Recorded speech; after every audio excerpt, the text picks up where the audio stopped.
પાલનપુર શહેર કોંગ્રેસના પ્રમુખ તરીકે જે નવી નિમણૂક થઈ છે એ રાહુલ ગાંધીની સૂજન સંગઠન અભિયાનના ભાગરૂપે કરવાની હતી અને એના પ્રમાણે અહીંયા પ્રદેશમાંથી ઓબ્ઝર્વર બી આવેલા, પાલનપુર શહેરના તમામ કાર્યકર, આગેવાન, કોર્પોરેટરના સેન્સ લીધેલા અને પેનલો બનાવીને ત્યાં મોકલવામાં આવી હતી. અને એ વખતે એમને જાહેર કર્યું હતું કે 8 દિવસના અંદર જ શહેર કોંગ્રેસ પ્રમુખની નિમણૂક થઈ જશે, પણ 8 મહિના સુધી આ લોકોએ કોઈ નિમણૂક કરી નહીં. એટલે એ વખતથી જ વિરોધ ચાલુ થઈ ગયો હતો કે ભાઈ આ કઈ સંગઠનના અંદર ગડબડ કરી રહ્યા છે.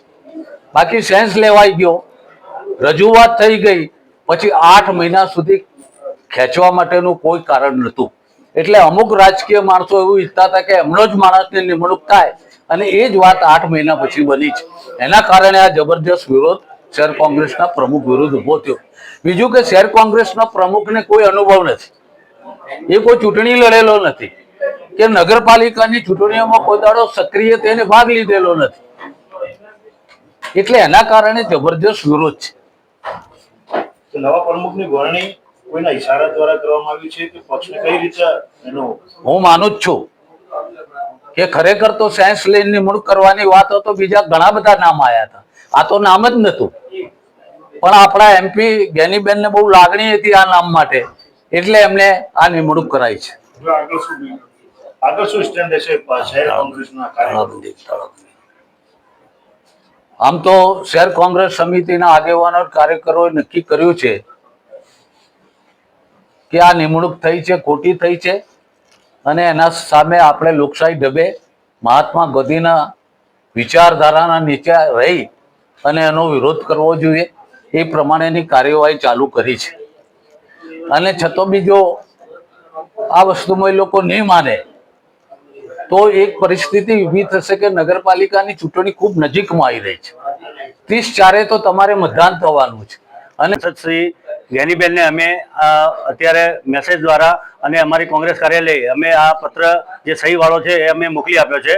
હવે એમના તરફથી અમને જો કોઈ રિપ્લાય મળે છે અને કંઈક આ બાબતમાં ઘટતું કરવા માગે છે તો અમે બધા અમારે જે અત્યારે આ કાગળમાં અમે 70 જણને સહીઓ થયેલી છે એ અમે સાથે બેસી ચર્ચા વિચારણા કરીશું. કેમ કે અમારો એક આશય છે, કોંગ્રેસના હિતની વાત છે. એ જે એમને પગલું ભર્યું છે, પક્ષના જે કાર્યકરોની લાગણી દુભાઈ છે અને ખોટો નિર્ણય લીધો છે, એનો અમારો વિરોધ છે. અને પછી જો પણ નિર્ણય નહીં લેવાય તો અમે બધા સાથે બેસી અમારા કાર્યકરો જે નિર્ણય લેશે એમાં રાજીનામા આપવાની વાત આવશે કે કોંગ્રેસ કાર્યાલય તાળાબંધી કરવાનો કાર્યક્રમ આવશે. તો એ અમે બધા એક સાથે, અમારી સાથે બીજા વરિષ્ઠ આગેવાનો પણ છે, પણ એ અમુક સમયના મર્યાદાએ આવી શક્યા નથી. પણ આ રીતે અમે કાર્યક્રમ પાર્ટીના વિરોધમાં અમે આપીશું જ્યાં સુધી અમારી વાત સાંભળવામાં નહીં આવે. તો પક્ષનો નિર્ણય સર્વોપરી હોય છે, પરંતુ પક્ષને જે પ્રકારે શહેર પ્રમુખ આપે છે તેનો કેમ વિરોધ થઈ રહ્યો?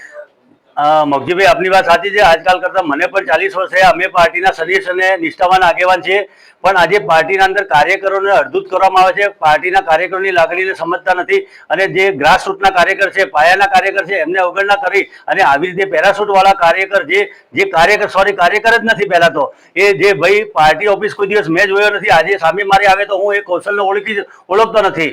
તો આજે એવા કાર્યકરને તમે ઠોકી બેસાડો, માત્ર MP સાહેબ કે જિલ્લા પ્રમુખ કે પ્રદેશવાળા આ રીતે મનમાની ચલાવે અને જાતિકીય સમીકરણો જો તમારે ગોઠવા હોય તો ઘણી બધા રસ્તાઓ છે ને, પણ તમે આ રીતે મનફાવે નિર્ણય લઈ અને અમારા આગેવાનો વિશ્વાસમાં લીધા વગર આ રીતે નિર્ણય લો એ કેટલા છે વ્યાજબી કહેવાય? તો હવે તમે શું રાજીનામા આપ્યા બાદ ભાજપમાં જોડાશો? નહીં, ભાજપની વાત નથી. આજે બી મુકેશ ચૌહાણની વ્યક્તિગત વાત કરું છું. અમારા આગેવાનોની તો એ પણ અમારા અહીંયા સાથે છે.